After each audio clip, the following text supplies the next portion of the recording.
I'm just going to switch the slides over, but please help me welcome Dr. Annette Henry to the stage.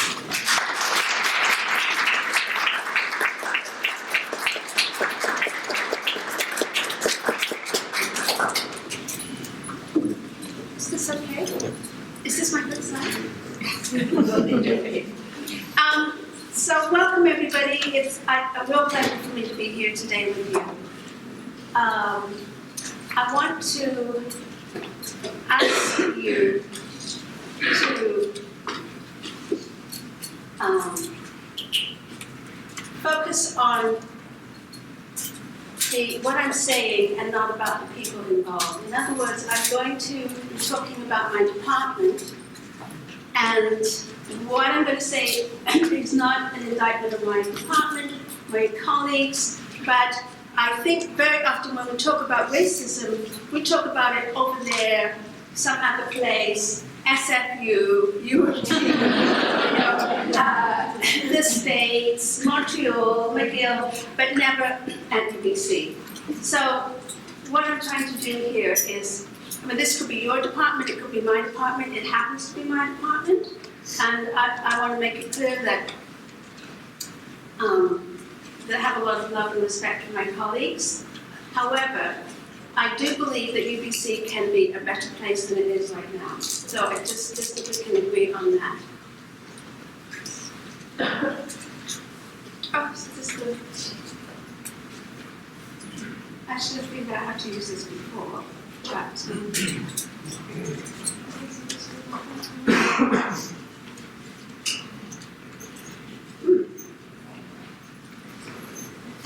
I'm going backwards. oh, backwards. Oh, you know why? Upside down? Yep. Oh. Okay.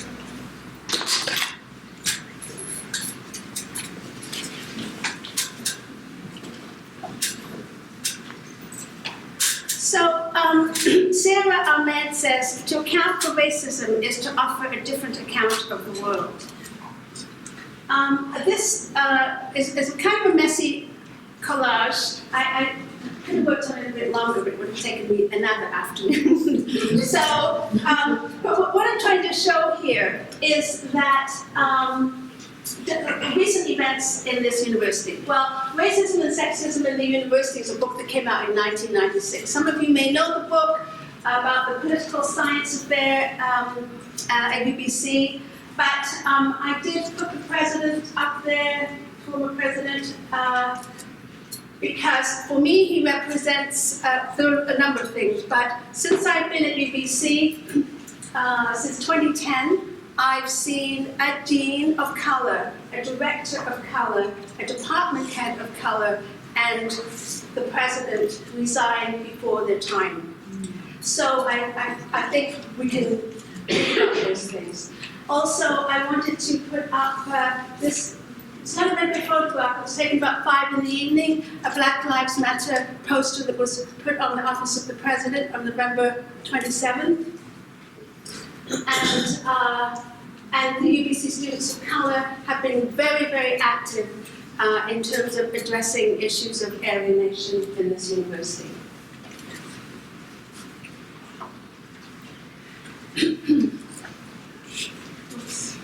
So, I'll begin. This is Canada. We don't talk about race here.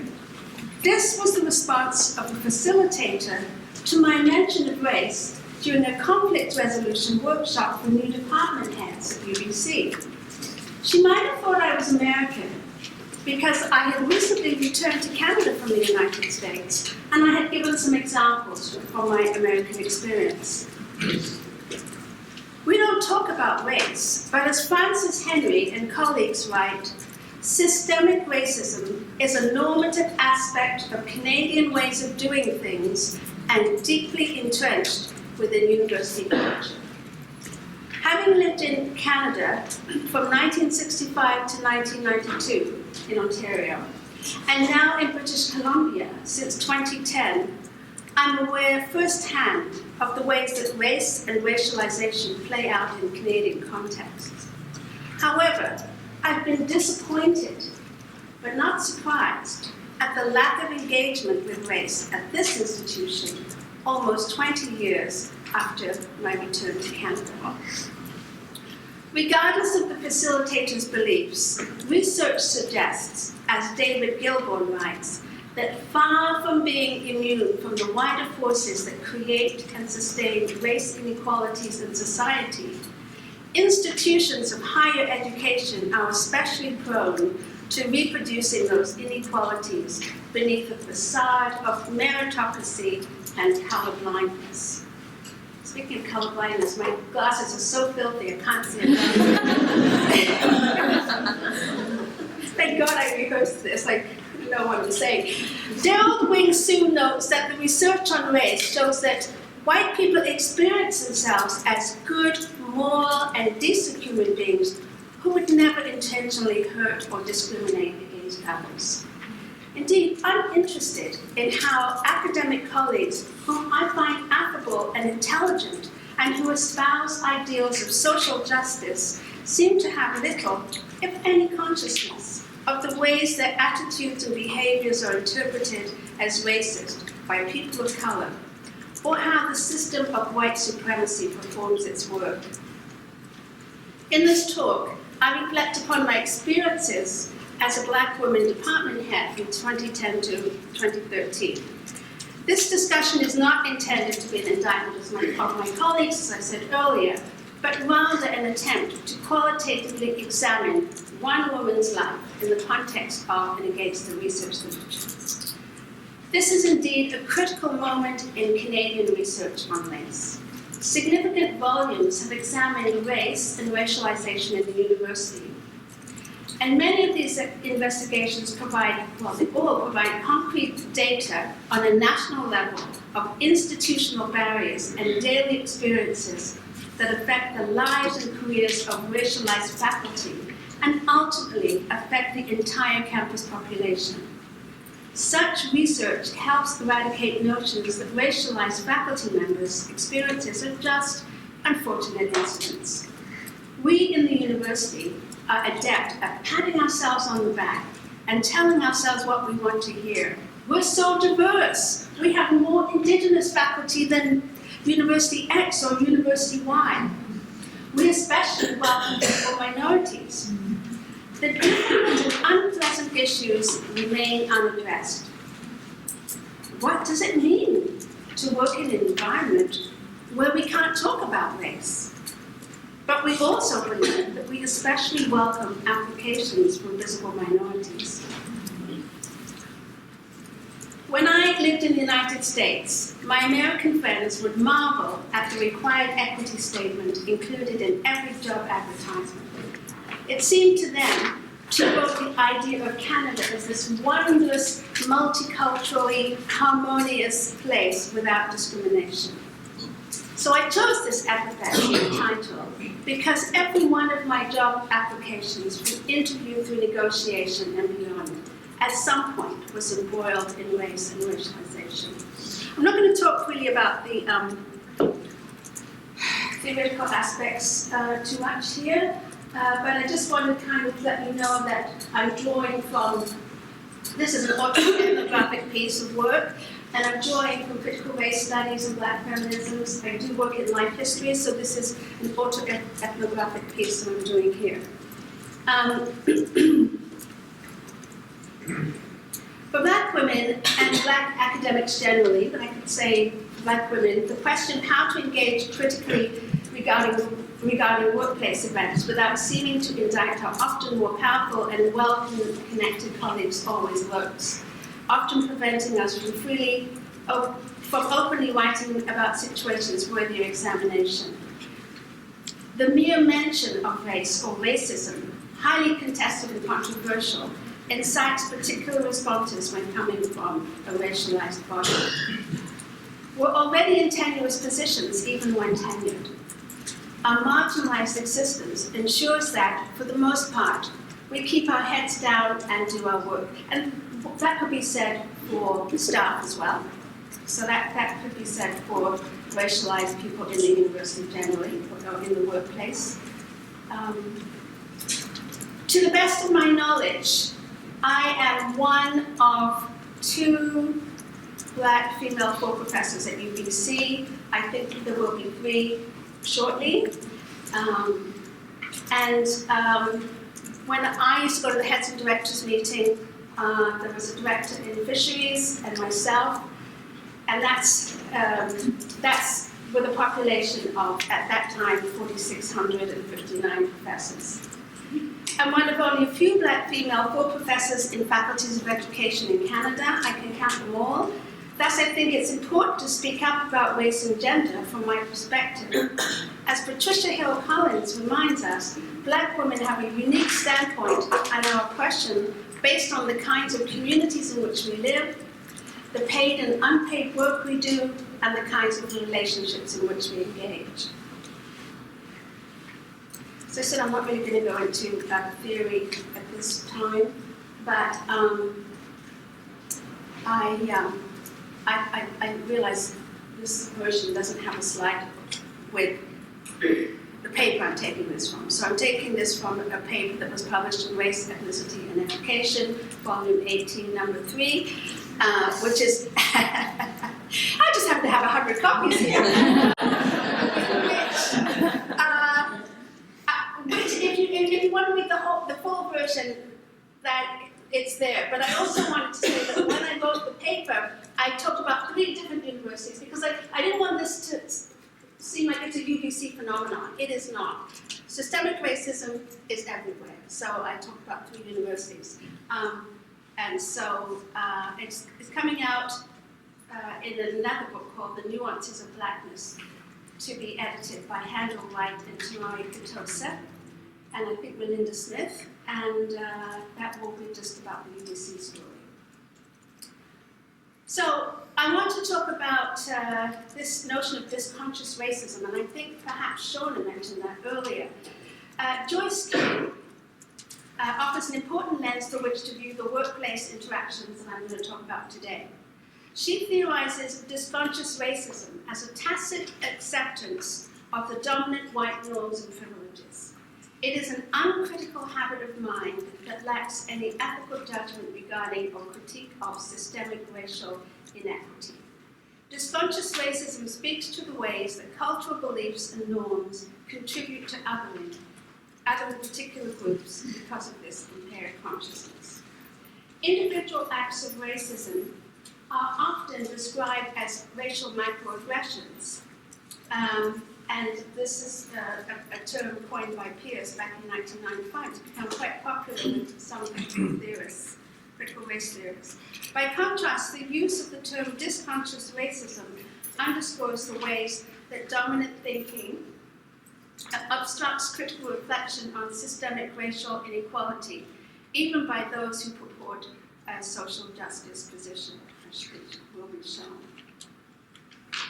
So these are examples, and I'm sure you've seen lots of these online where students are holding placards and, I don't know if you can read that.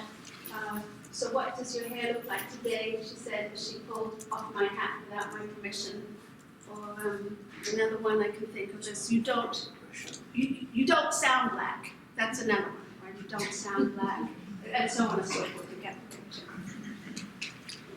So let's talk about my experience at UBC. I returned to Canada in 2010 to serve as department head, as I told you.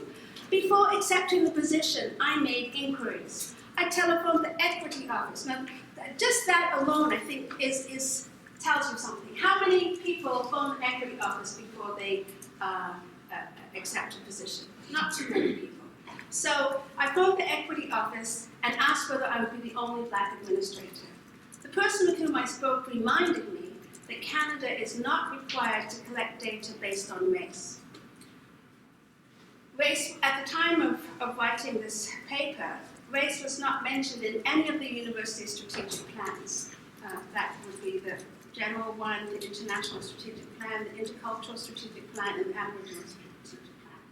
Moreover, university data on visible minorities is not disaggregated, and it's really hard sometimes to find figures. I phoned the equity office in 2014 and asked for some kind of disaggregated data, and the response I received was, well, people self-report their race, so this will not be useful for your research.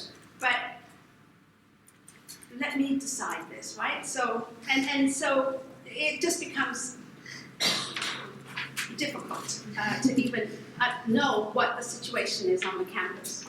While contemplating the position at UBC, I perused websites of departments that could potentially be areas of Black Canadian studies. I sent emails, called units to ask about their courses and commitment to Canadian studies, Black Canadian studies.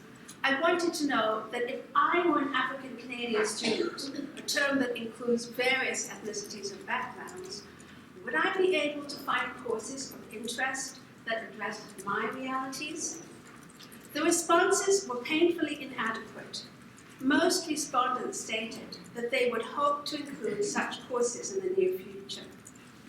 Once I accepted my position and arrived on campus, some of these very people with whom I had corresponded in other faculties invited me to help diversify their curriculum.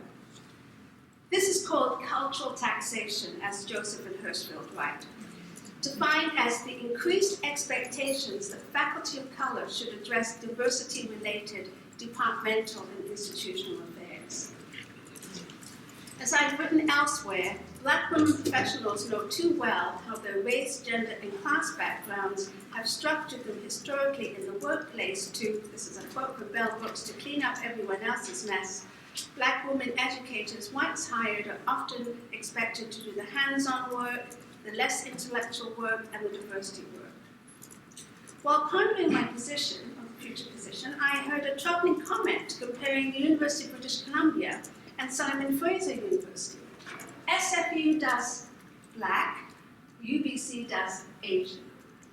Indeed, according to a report by Morris and Heslop, SFU students are more likely than students at comparable Canadian universities overall to be visible minorities.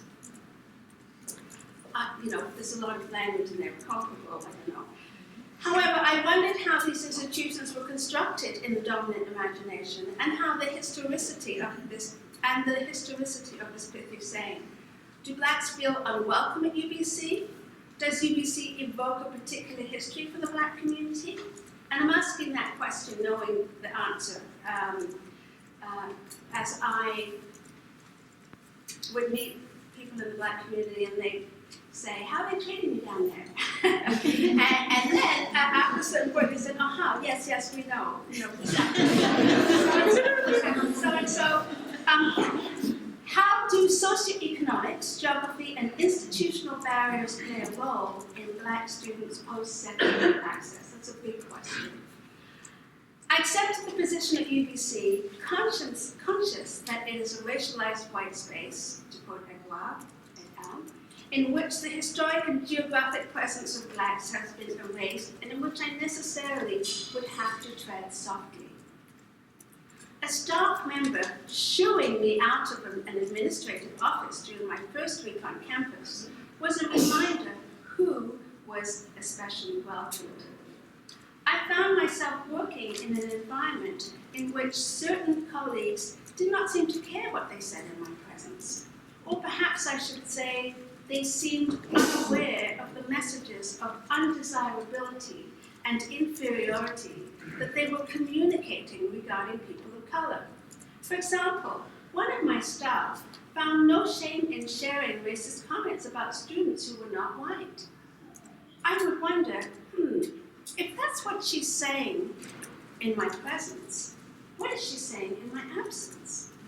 At one point, I found myself on the phone to a prospective student in Saudi Arabia, apologizing for this woman's pejorative comments to her in a phone conversation. Sometimes this disconscious racism was directly addressed to me. About a month after beginning my position, a staff member said to me, "Isn't there something you can do with your hair? To press it down a bit." This question dredged up a historical and biographical set of Euro-conformist and pejorative attitudes towards Black women's unstraightened hair, a racial signifier. Black hair has been the subject of ridicule and disdain for centuries. My staff members saw it as transgressive and unruly and felt that I should approximate whiteness and press it down a bit. In the second example, during my second year, I was taken aback when an instructor said to me, you look like a Rwandan refugee, as I put on a woolen hat on a cold winter's day. Her comment reflected the white media's construction, representation, and circulation of the sign of blackness, and particularly the Rwandan genocide. Both women's put-downs reflected inferiorized corporality of black women, a theme that dates back to slavery. Gendered racism was deeply inscribed in these narratives, with a particular Eurocentric articulation of acceptable womanhood. So, in the session before, when we were talking about white supremacy, and so these are really examples of white supremacy, of black inferiority, and so that's the standard to which we are measured, against which we're measured.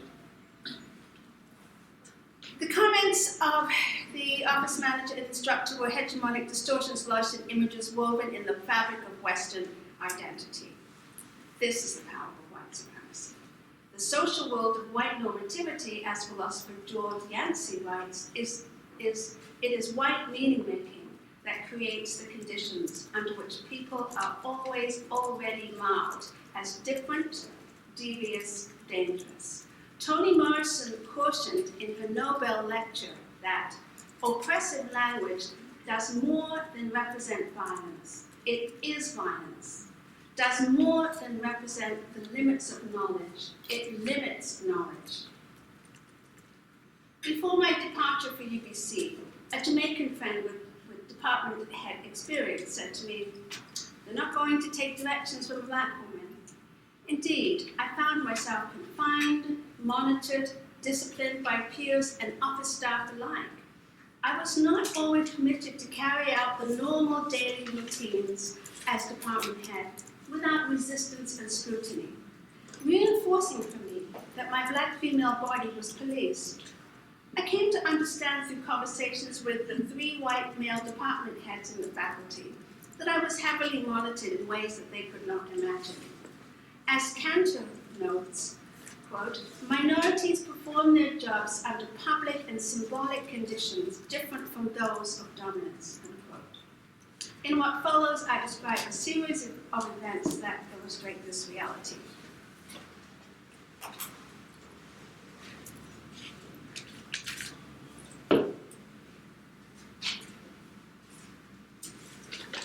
I never showed you that, but so this section is called "We're Afraid of You, We Need Healing." To be an insurgent intellectual or an agent of change is not permitted for a black woman. When she rocks the status quo, when her behaviors thwart expectations, the result may be microaggressions, subtle or blatant attempts at punishing that unexpected behavior, according to Gutierrez in the book Presumed Incompetent. In August 2012, I fired my office manager, whom I shall call Betty. It's always devastating when somebody loses your job, not only for the person in question, but for one's colleagues. UBC strives to be a respectful environment, and thus there are specific procedures in place. The difficult decision was made after several consultations with the Dean's Office and 3 levels of human resources in the Faculty of Education, Central, and VP, which is uncommon, and I felt as a black person that there were going to be repercussions. I didn't realize how much. But so I just was trying to be careful. And I do take full responsibility and don't want to downplay the gravity of this matter. The distrust and lack of confidence in me on the part of my colleagues was tremendous. Clearly, faculty needed to process this event on a campus where people rarely leave for any reason. and let alone fired. My colleagues' behaviors pointed to a racialized and gendered narrative in which I was presumed incompetent. In emails and in 2 meetings and through 2 graduate students, colleagues pressed me to breach confidentiality and divulge personnel information. They ensured that their concerns about me, an unwieldy, unfeeling, incompetent black woman, went to the provost's desk. Indeed, as Sanchez Rucles writes, black women in the workforce have been regarded as, quote, tokens, deviants, invisible, isolates of low status, regardless of their job titles, credentials, or competence. My concern here resides in the objectification evident in this event. The dividing practices of whiteness were clearly articulated in 2 department meetings in which a clear insider-outsider line was drawn. I felt raw, exposed in this sea of white faces. To my close friends, I refer to these meetings as the lynchings, which is kind of silly because it should just not be plural, but I was trying to say that this is going on and on and on and on again, and they're doing this again and again, to underscore the panoptic, the mob mentality, and to underscore the unspeakable terror I lived with during the meetings and for months after. Drawing on Sartre and Foucault, Françoise Lyonnais reminds us that the look, or le regard, is pathological. It subjects us to the shaming potential of the other's look or regard, and it is a tool of discipline and control within the panoptic regimes of power and knowledge. The English use of regard refers to the consideration and attention given to a person, a notion for which Patricia Williams offers another analysis slightly different from the Sartrean notion. She writes, a fundamental part of ourselves and our dignity is dependent upon the uncontrollable, powerful external observers who constitute society. In The Alchemy of Race and Rights, Williams depicts the injurious nature of racism by naming it as spirit murder, a disregard for others whose lives qualitatively depend on our regard. Deidre Davis contends that black women's history of enslavement grounds our experiences of harassment in ways that approximate spirit murder. In the department meetings, those who were considered leaders spoke and defined the limits of belonging. Betty is one of us. She's been part of this community for 20 years. You're new here. You're not from here. We're here for the long haul. You didn't know what you were doing. Whom did you consult? What channels did you follow? We're afraid of you. We need healing. One person even said, when I think of the leader in this department, I think of you, Carol, turning to another woman in the department, and several nodded in agreement. On the department listserv, one person questioned how I could disappear a colleague as if I were an evil dictator. Boundaries of community and belonging were clearly drawn. For me, these comments opened the attic to many pejorative societal images of black women and the memories of dislocation and alienation throughout my life. I wondered about the true possibilities of ever negotiating the complexities of my transcultural, racial, gendered self in this academic setting. Fear and need for healing evoke the notion of disease in the white imagination and the ways that black people have been portrayed in art, literature, medicine, and social science. This group of professors had become contaminated in need of healing. And I should say that there were some professors who were not in this group. Let me interject that, I'm going to skip a little bit here.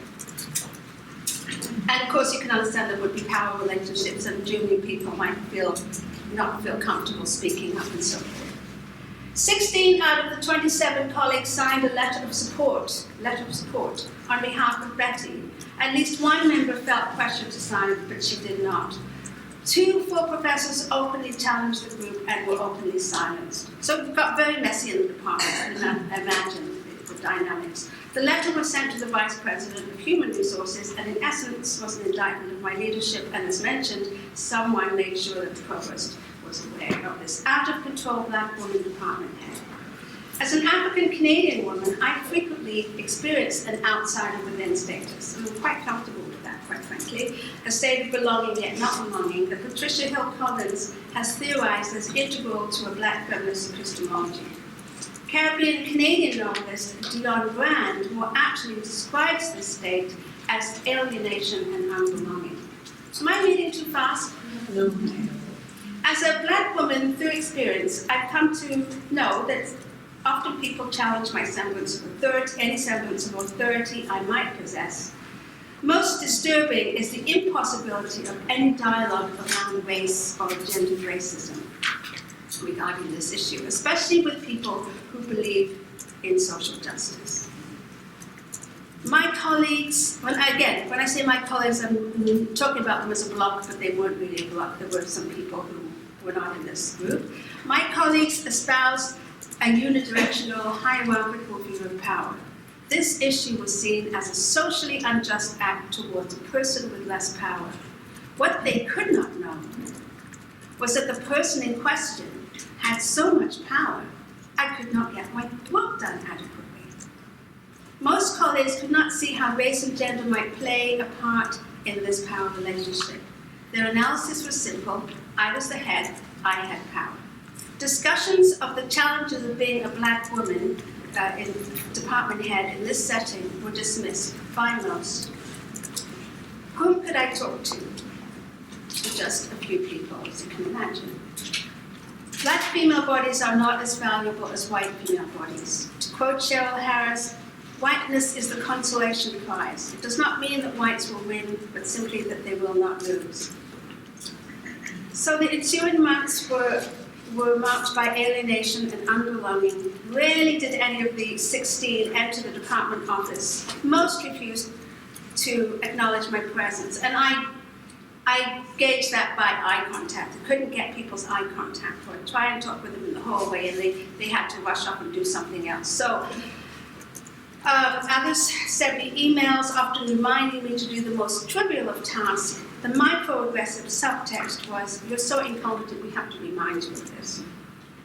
I attempted a few one-on-one conversations with a few people in the department, considered leaders and people who routinely made positive contributions to the department, and whom I thought, by the kind of work they do, by their own life experiences with marginalization, that they might be able to engage about racial dynamics. Unfortunately, those whom I approached were unable or unwilling to enter into any discussion. Regarding the fear exhibited by my department members, I found it fascinating that tenured professors claimed to fear for their jobs. I had become, as Patricia Hill Collins writes, a dangerous, out-of-control threat to the social order. Was I the black man who turned savage to which Bell Hooks refers? An administrator confided to me that she explained to Central HR that I had not come in angry one day and decided to terminate the office workers' employment, that the woman's performance had been an issue for several years with other department heads. Why was this explanation warranted? I wondered whether beneath the exchange lurked the ever-pervasive angry black woman myth.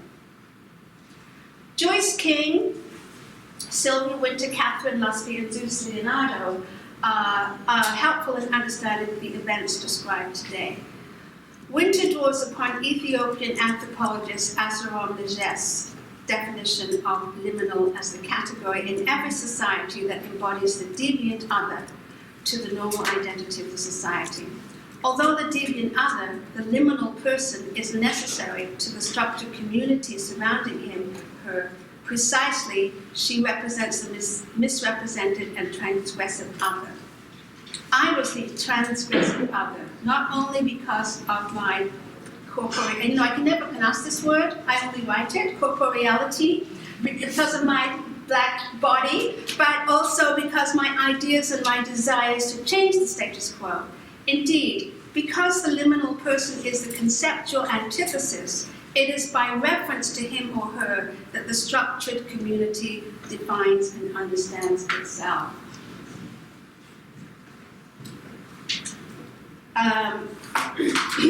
And Lusby, similarly, and in another way, talks about the dominant group, and I think in the presentation this morning I heard a little bit of this from our psychologist.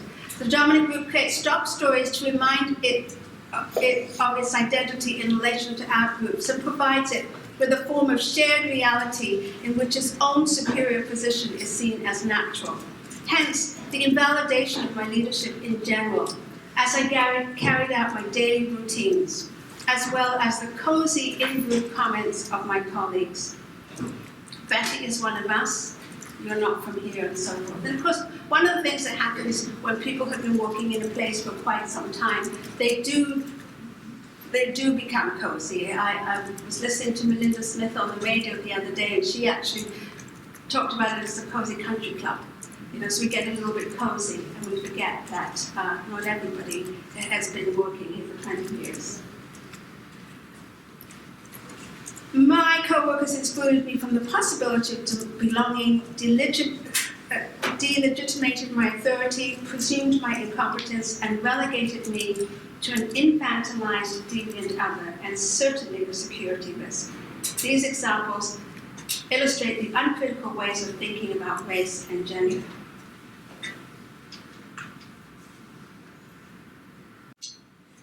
Zeus Leonardo discusses 3 components of white racism present in this UBC story. An unwillingness to name the contours of racism, the avoidance of identifying with a racial experience or group, and the minimization of a racist legacy. So if you look at number 1, our faculty espouses social justice. However, to raise any questions about race or white privilege is, for the most part, off limits, relegated to discussions of a few and often at a theoretical level. Some of my colleagues whose biographies and identities were clothed in narratives of otherness were among the least receptive to engage at this level. As Ballard and Parveen write, rhetorical commitment to anti-racist practice, no matter how loudly articulated, cannot be taken as evidence of the absence of problems seething below the surface. Sue argues an unwillingness to name the contours of racism means an unwillingness to challenge notions of meritocracy and a level playing field. Clearly the case at UBC, in my opinion. Many colleagues seem not to consider the complexities of race and gender, an example of, as King writes, the uncritical ways of thinking and implicitly defending white power and privilege. Secondly, the avoidance of identifying with a racial experience or group. As the analysis of King, Lusby, and Winter have also pointed out in slightly different ways, this sense of othering, as Leonardo theorizes, is essential to disidentifying with a racialized group. Most colleagues did not want to be seen speaking with me in the hallways, or did not seem to want to engage in discussions of racism in the department. I was cast as the transgressive racial other. Importantly, the denial of racism by my colleagues kept white normativity intact. Even the white women in the department who see themselves as feminists denying any possibility of gender racism. And minimization of a racist legacy. McKittrick argues that one of the erasure tactics in Canada is to see race and racial concerns as a surprise, the outcome of wonder, an unexpected or astonishing event, circumstance, person, or thing. There's been a deliberate disremembering and dismembering of racialized faculty at UBC. Most colleagues have spent a long career at the university and would know of various allegations of racism, some of which have been well researched and well publicized in the media. I've come to see that I work in a context in which it is possible to invite black scholars from other universities to share their research on race and racism, although this happens rarely. However, for the most part, we are unable to see how we're implicated in acts of racial horror in everyday life.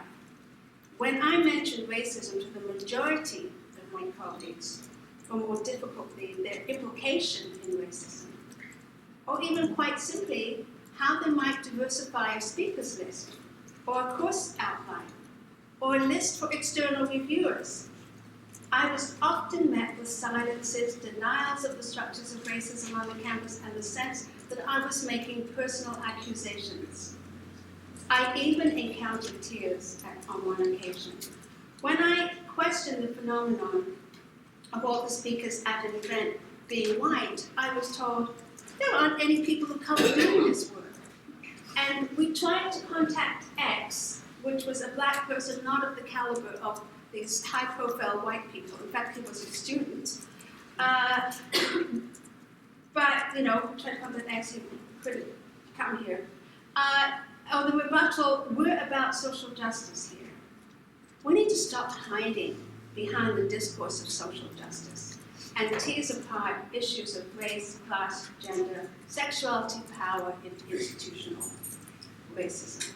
The denial of racism, this disconscious racism, is convenient. In fact, all 3 points here allow people to not know about the historical, cultural, political, economic, physiological, and emotional dimensions of racism in Canadian society.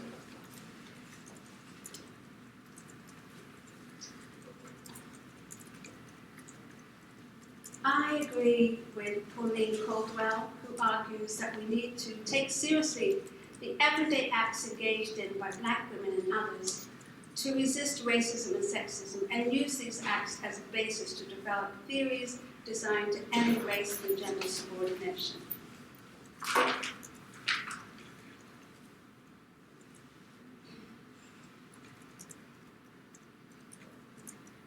I believe that one has to look more carefully at gender and race, along with these other dimensions, in Canadian universities in all their complexities. We need to take a hard look at how equity and diversity initiatives benefit white women most.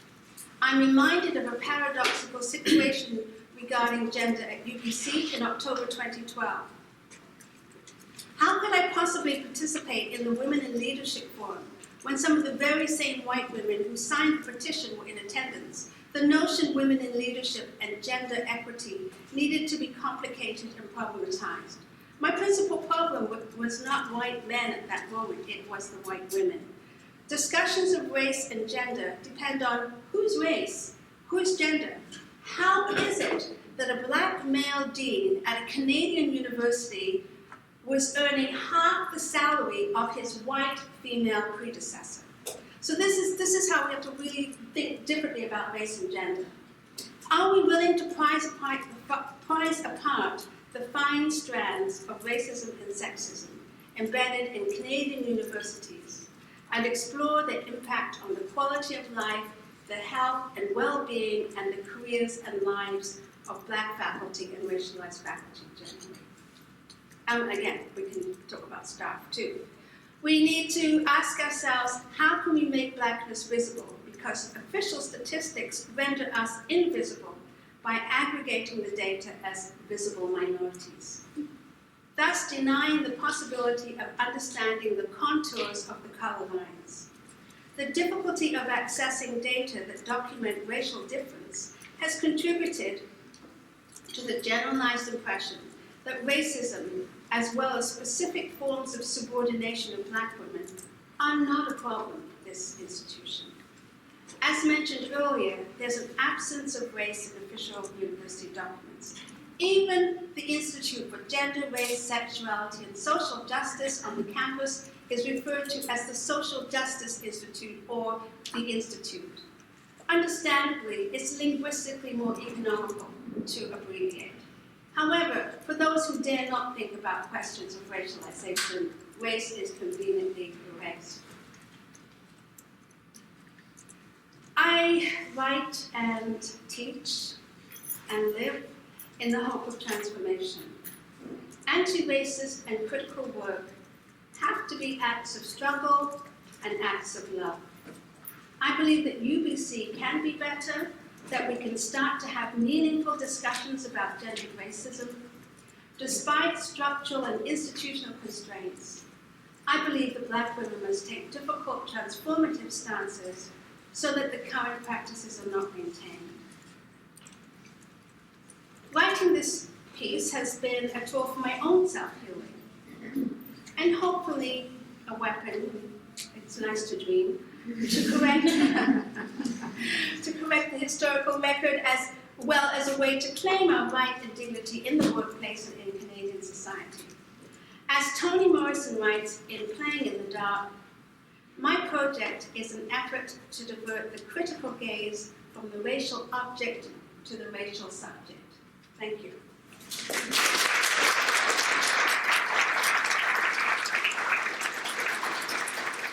So are there any questions or comments coming from the audience?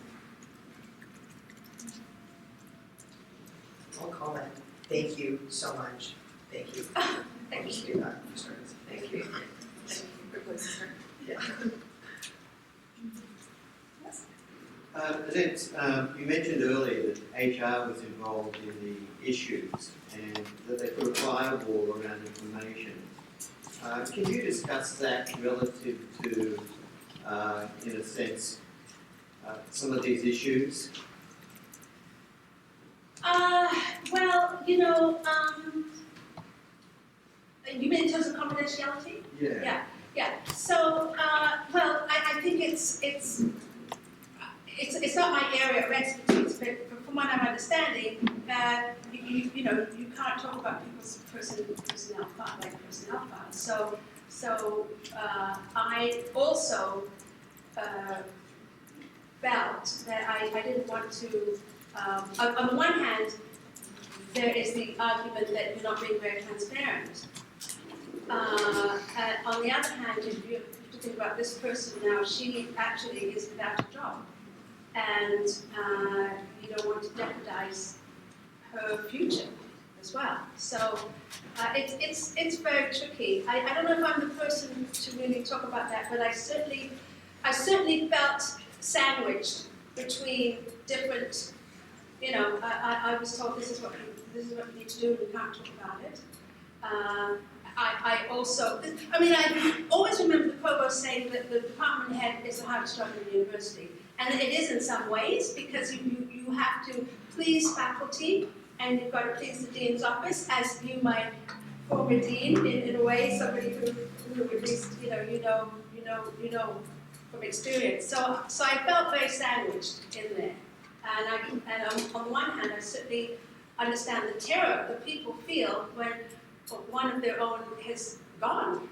You know, somebody is let go in a department, and you just feel like, oh, am I next? There's a kind of that feeling as well.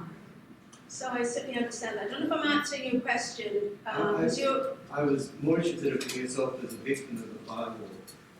Oh, okay, yeah. Well, I think in the sense of, one thing I would say is, having gone to these ADLP, the leadership, we didn't talk about things like that, and I think that is the most despicable part of being in leadership, is that you have to let people go that aren't doing their work, and we never talked about that. So it would have been nice, I think, to at least have the confidence of thinking, well, yeah, we come to this in the course, and it's on page 37, talk about how to do this, but it wasn't like that at all, so it was very difficult.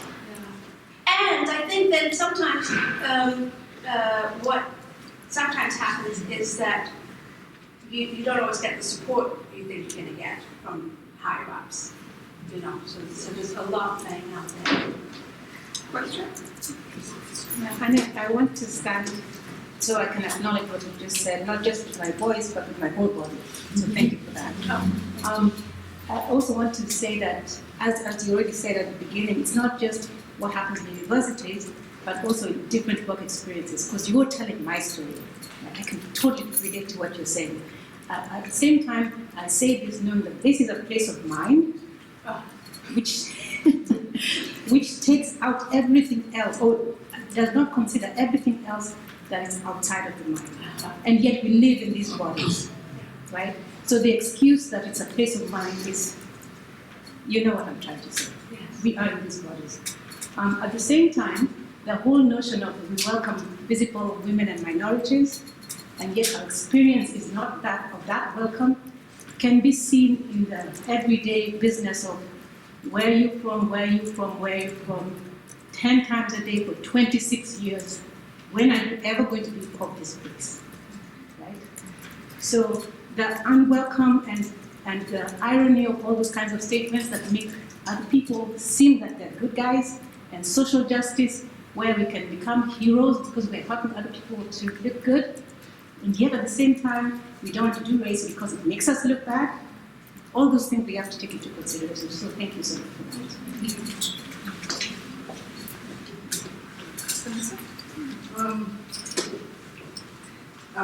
I asked this question earlier today, and I would love your response to it. It comes down to something like what conditions, structures need to be put in place to have a meaningful discussion around race and ethnicity at UBC? Well, I think I believe in the power of pedagogy. I think we. I'm just trying to, I'm trying to remember a scripture from the Bible, if you can believe that. But there is a scripture in the Bible that talks about teachers will be held at a higher, it's just that teaching is that important, right? So I think that is a place, this is a place of mind. In our classrooms, that's one place I think that we can cultivate the habit of talking about race, talking about oppression, and so forth. So I think pedagogically, but I think it has to. It's not in one. It's not in one place. For example, hiring. Who we hire, who we recruit. I don't even know if we really recruit. I think we just pray that, let me be a person of color. I think we have to know. Seriously, I was thinking about this at home the other day. One of the best recruiters I ever met from UIUC, Jim Anderson, is it? The historian. He is a recruiter. He's recruited all the time and he stays where he is, but he's a recruiter and he goes after people. And then when they say no, they're not coming, 6 months later he phones them up and he says, did you regret your decision? He goes after them, and because it's no small thing to move, and more, especially with the paucity of jobs out there, and you feel connected to certain places. It's hard to move, and Vancouver's expensive, and all kinds of things. So, but I think we don't do enough of that recruiting, but also preparing for a person to come here. For example, I've had people say to me, "Oh, do you think so-and-so would come here?" And I say no, because I'm thinking there's no way this black woman from southern Georgia is going to move up here and feel connected. We would have to put some things in place first, right? So getting people here is one thing. Keeping them is another, right? Also, I think we need to think about so many things. I don't know if it's an experiment, of course, what's happening in Ontario with waiving the tuition for people of a certain income. But I think there's just so many areas: the hiring, the curriculum. The system itself. I was just reading an article that came out in Boston Review by Robin Kelly, and some of you might have read that. But he basically just says, short of completely starting all over again, because the system is so set up against ever really succeeding. The issues of equity and equality, they're just not inherently in the way we've set up the university system. It's just not going to work. But as Henry Giroux says, we have do live as if democracy exists. We have to believe in democracy, right? We have to keep going as if, we can do something about this, rather than just roll up and stay in bed and think, oh, it's raining outside, I won't bother. Won't go bother going to see today. It's raining. Dr. Henry, I just want to follow up, because you said there would need to be some things in place if we were to perhaps hire a faculty member from South Georgia. Do you have any ideas that you could expand on? In terms of some things in place? Well, I think that's a good question. I mean, I'm thinking about, let me just think of something that happens probably in many departments. So bringing Indigenous faculty to the university, for example. And I found any time I mentioned anything about indigeneity or race in my department, there was pretty much a silence in the department meeting. So I think we have to start way back and be able to talk about who we are as a department, what it means for us to bring an Indigenous person here. It's not just because we have an Aboriginal strategic plan. What does it mean? And how are we going to make this person feel like he or she has a purpose here? And again, speaking earlier about the country club, I'm sure in all of your units, as in my unit too, there are insiders and outsiders. There are people who feel comfortable and feel they belong, and people who don't feel they belong. And sometimes it has to do with the nitty-gritty, like what courses I'm scheduled to teach, or what courses I thought I could teach when you hired me, but I've never been able to teach those courses. And they can become very political. Yeah. I just want to touch on something that Assistant Professor Henry you spoke on earlier, where he actually brought up and asked if anyone knew what the word unseated meant, and there was not at all anywhere near as many people as maybe it was really wishful thinking to think that people were aware of the word unseated, but I think maybe just like why does no one know what that word means? That was like very confusing to me. How is it that I think maybe even just that as like the framework of like what is going on. It's like how could people have any further or deeper awareness of it when they don't even understand, like it's like that, like you pointed, it's like this is like how we word things for a reason, but no one, well not no one, but very, very, very few people actually know what unseated means. And he also was able to remind everyone and explain a little bit that it's like, 98% of British Columbia would fall under unceded Coast Salish territory. So like how is it that we can have the Indigenous faculty feel more like included or more well received perhaps when we no one knows what the wording is even that we're using there. Well, and also I would say about, I want to be careful here, but we rattle off at the beginning of talks, we're on unceded territory with Coast Salish people. And so it's like when I was a little girl, I would just rattle off the Lord's Prayer. I had no idea that they were real words. And so I'm going to have a big one. And it's the same type of thing. So even I came here in 2010 and I didn't hear unceded. I didn't hear unceded, I heard unseated. Because of my background. And so I understood in my head, I was thinking the unseated, like they have not been able to sit in their own land. This is what was in my head. I think we do need to prize apart some of the things we say and why we say them and how we use them. Yeah, and you were speaking also to a lot about like Black feminism, which is like so absolutely instrumental in our history here when we especially are overlooking as well. I mean, Indigenous women didn't become women until the 60s also, even human beings. So there's like so many layers of like just a lack of, I think also acknowledgement too of how recent a lot of our racist history is in North America. We're like really don't want to acknowledge that it's like very current.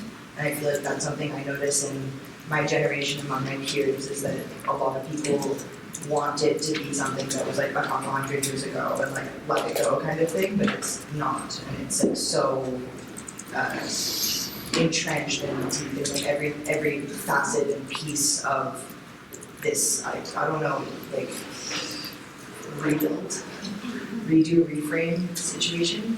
I mean, yeah. So it's interesting that like this is a very uncomfortable conversation and that it's often met with so much silence, which could partly be discomfort, but that's no excuse. And I was really struck by what you spoke to about people saying that like they felt unsafe or that they viewed you as dangerous. Because that's something that I've been noticing in these conversations that are happening on campuses. Is, as soon as privilege is challenged, I don't feel safe is brought up, and then the conversation gets shut down. And it's tricky because safety is definitely important, and we don't want to not acknowledge people's experiences. But is this being used as a silencing tactic? I don't feel safe. Yeah. But it can be. I don't know. I don't know. The situations you're talking about. And sometimes people do say I think I like to make people feel comfortable. Like, but you just can't always. But I have a friend who teaches. She's in New York now, but when she was in Toronto, she was teaching a class, and that woman, and she just kind of. Students were going on about I don't feel safe and making me feel guilty, and she just said, look, when you're over your wife guilt, I'll come back and teach some course. And she left the room. And so, that's a little bit harsh, but in some ways, I think she was trying to, it could be pedagogical. She was trying to say, listen, we're not going to get anywhere if you just sit there and say, I feel guilty and I'm white, I feel unsafe right now,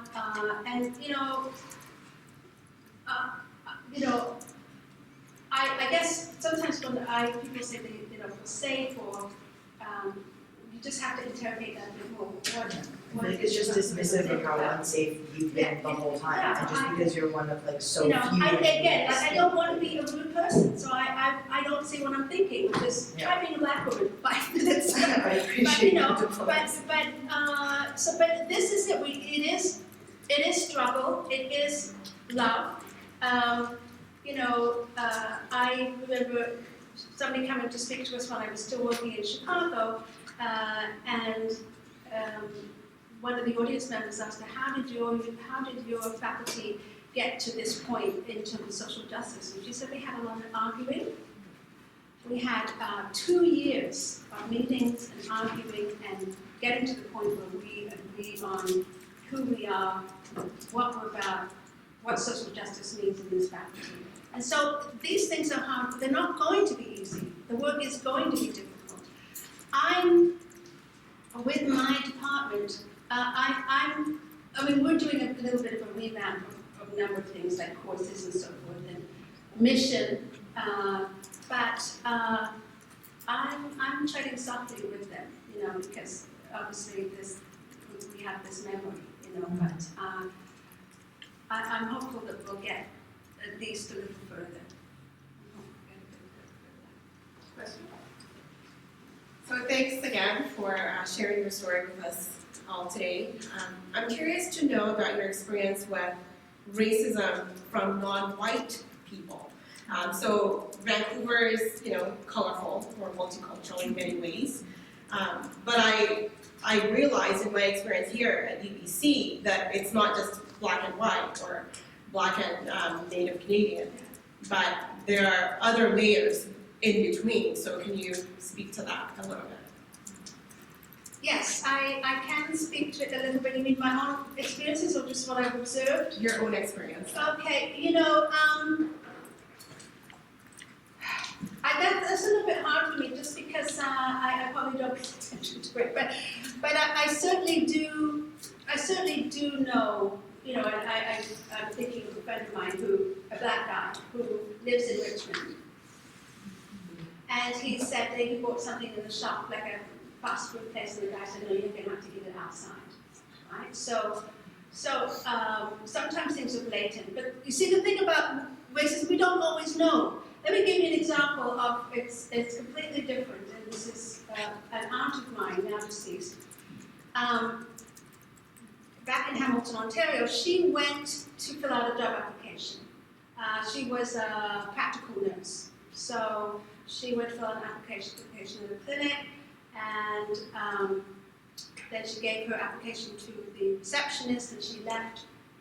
And while she was walking down the street, she said, "Oh my goodness, I forgot to put something on my application." So she went back, and she said to the receptionist, "Can I have my application back? I worked somewhere and I forgot to put it down." And the woman said, "No, sorry, you can't have your application back." And she said, "What do you mean?" She said, "You can't have your application back." She said, "It's my application, I want back." So the woman pointed to the garbage can and she had thrown it away. So luck would have it that my aunt knew the doctor in the clinic, this Jamaican guy, Dr. McFarlane, and so she said, "I want to see Dr. McFarlane, please." And Dr. McFarlane came out and she told him what happened. And I guess she went in to see him and she told him what happened. And then Dr. McFarlane said to the receptionist, "Sally, you having a nice day?" She said, yes, doctor." He said, "Good, because it's your last day." And so, sometimes we just don't even know what, sometimes we don't know what is really happening. And sometimes I feel like sometimes information is being withheld, or something's not happening that should happen, and then I say to myself, I wonder if it's because, or maybe the person is negligent, so sometimes we just don't know. So I do know that I think some people just aren't, have not lived in as many places as I have. I will just put it nicely.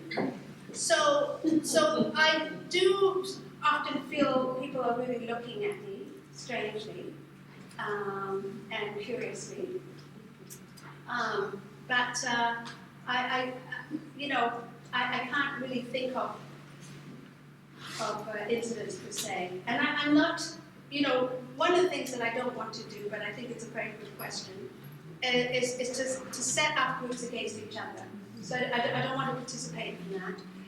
Let's just say that sometimes the worst people can even be your own. And so, as Michelle and I were just talking about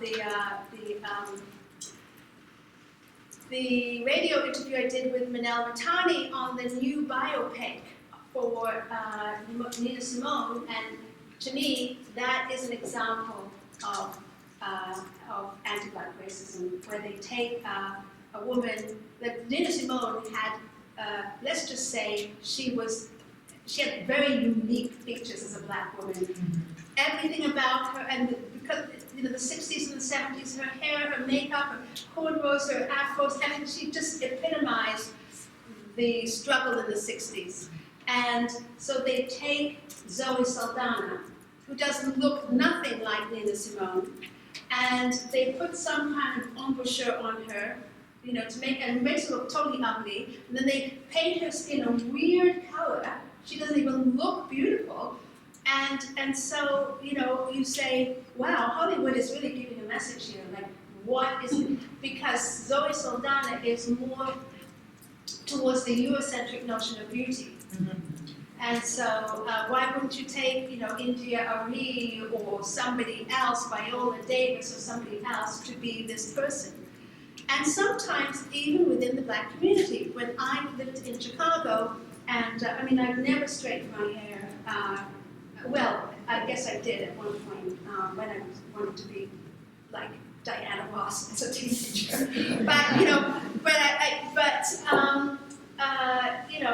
I remember one of the Black secretaries at the University of Illinois said to me, when I saw you come for your job interview, I said, boy, this sister is brave, because I hadn't straightened my hair, and even I was told by some of those Black secretaries a couple of times when I was going to a conference, well, maybe you could just pass a hot comb through your hair. So in other words, you need to be to look acceptable, and that would be to have straight hair. So it's not only, that, say, the white culture, the white people may have prejudices against Black beauty, but also black people trying to conform to whiteness as well. So, and we could say people of all colors. I mean, people, we will get all kinds of strange plastic surgery to look more European. So it's a problem. I think we have time for one last question.